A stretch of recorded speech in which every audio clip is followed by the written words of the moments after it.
ہو جائے اور اس کو کرنے کا شک مسلمانوں کے اوپر ہو، یا مسلمان نام جیسے کچھ لوگوں نے اس کو کیا ہو، تو اس کو فوراً اسلام سے جوڑ کر اسلام کو بدنام کرنے کی کوشش شروع ہو جاتی ہے۔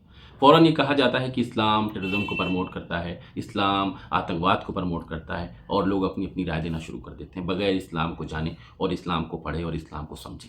اسرائیل 2 سال سے یہودیت کے نام پر فلسطین کے معصوم مسلمانوں کے اوپر ظلم کی انتہا اس نے کراس کر دی ہے، لیکن کیا کسی نے کہا کہ یہودیت ٹیررزم کو پرموٹ کرتا ہے؟ اس سے زیادہ ٹیررزم کہاں ہوگا کہ 6 سال کی بچی کو 350 گولیاں ماری جائیں؟ کسی نے کہا؟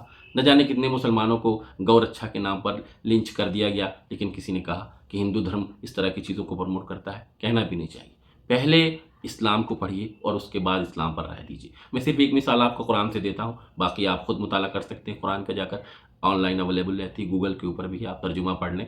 لوگوں جو الٹے سیدھے جو لوگ ویڈیو بناتے ہیں، انٹرپٹ کرتے ہیں قرآن کی آیتوں کو، ان کے پیچھے نہ جائیں اور بلکہ خود پڑھیں، اور اگر آپ کو غلط فہمی ہو تو خود سے اس کو پڑھ کر سمجھنے کی کوشش کریں۔ نمبر 2 آیت نمبر 190 میں اللہ تعالیٰ فرماتا ہے کہ جو لوگ تم سے لڑتے ہیں تم ان سے لڑو مگر زیادتی مت کرنا۔ اللہ تعالیٰ زیادتی کرنے والوں کو پسند نہیں کرتا۔ زیادتی کیا ہے؟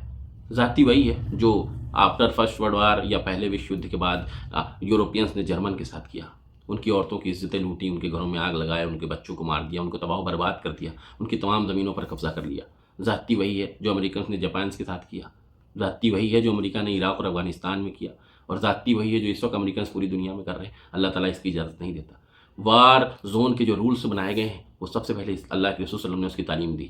آج جو یونو میں جو رولز ہیں وہ سب اسلام سے ڈرائیو ہو کر آئے ہیں۔ آپ پڑھیے تو تھوڑا سا، اللہ کے رسول صلی اللہ علیہ وسلم نے جنگ کے موقع پر کسی بھی قیمت پر عورتوں کو بچوں کو نشانہ بنانے سے منع فرمایا۔ آپ نے ہری بھری فصل کو پیڑوں کو کاٹنے سے منع کیا، آپ نے پانی روکنے سے منع کیا، اور تمام ایسی چیزوں کا آپ نے اپنے جو مجاہدین تھے یا آپ کہہ سکتے ہیں کہ جو مسلمان آرمی تھی وہ آپ نے اس کو انسٹرکشن دیے کہ ایسا کوئی بھی کام نہیں کر سکتے جو ہیومنٹی جو انسانیت کے خلاف۔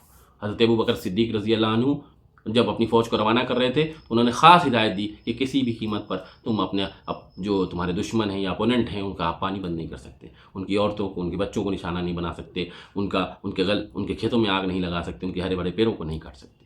یہ اسلام یہ وار زون کی ہدایتیں یہ ہیں۔ اللہ فرماتا ہے کہ اگر تم سے جنگ کے اندر کوئی امان مانگے تو اب اس کو تم قتل نہیں کر سکتے، اب اس کی حفاظت کرنا تمہاری ذمہ داری ہے۔ ایک موقع ہے، ایک صحابی آتے ہیں اللہ کے رسول سے اور فرماتے ہیں کہ اللہ کے رسول ایک شخص سے میری لڑائی ہوئی، اور جب میں نے اس کو پٹک لیا، وہ میری تلوار کے نیچے آ گیا تو کلمہ پڑھنے لگا، لیکن میں نے اس کو قتل کر دیا۔ اللہ کے رسول نے فرمایا کیوں؟ جبکہ اس نے تو کلمہ پڑھ لیا تھا۔ تو انہوں نے کہا کہ اللہ کے رسول کا ڈر سے کلمہ پڑھ رہا تھا۔ تو آپ نے فرمایا کہ تم نے اس کا دل چیر کر دیکھا تھا۔ یہ ہدایت دیتا ہے اسلام۔ آج اگر کچھ لوگ ناسمجھ لوگ یا احمق لوگ معصوموں کو قتل کر دیتے ہیں یا گولیاں چلا دیتے ہیں تو اس کو آپ اسلام سے نہ جوڑیں۔